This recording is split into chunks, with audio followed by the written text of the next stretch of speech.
Myself and my two sisters volunteer a lot with the National Charity League, and we volunteer a lot with Red Cross Food Pantry. So we see a bunch of kids coming in and getting food, but we wondered where they were getting everything else they needed. So we talked to my dad and started formulating the plan and the ideas. And it started out as a school supplies backpacks, but we expanded it to other items. So we're now covering food insecurity, trauma, homelessness. So we have some social media. We have an Instagram and a Twitter. So we've been spreading the word out on that, on the Facebook What's Up Wellesley page, and then just telling our friends and them spreading the word.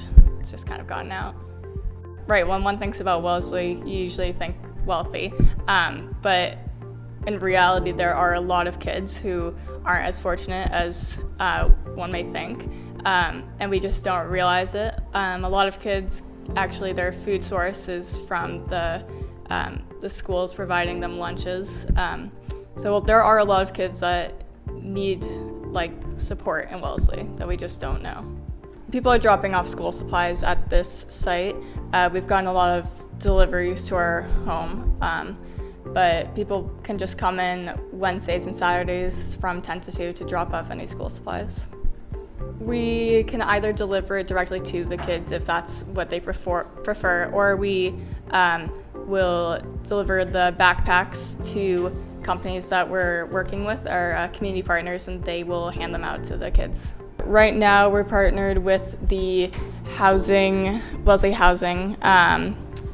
We are partnered with the Rec Center and the Wellesley Youth Commission. Well, this is all stuff that people have donated to us. So this is all school supplies, and then we also have tissues and masks. And so what we do with this is when we get a request for a backpack, we stuff it with the appropriate stuff for whatever grade they're going into. Well, we wanted to so we volunteer for NCL, and we wanted to do something more. And so originally we created the idea of giving out school supplies, but we then expanded it to more stuff. We have backpacks for homelessness, food insecurity, trauma, poverty, and then we just created a COVID backpack. The focus on that is for kids and parents. So for the kids, we have DIY stuff, fun activities that they can do. And for parents, we have more gift cards for gas stations and Target. Well, we have a list of some things that kids would need for each grade. So for kindergarten, it's going to be different than 6th grade, and we go based off of that. We're also contacting schools, like the middle school, and asking them to send us a list that they will send out to their students for supplies that they'll need.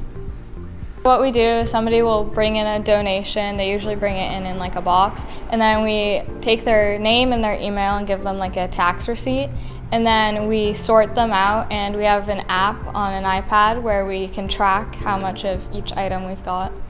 We're doing this until the end of August.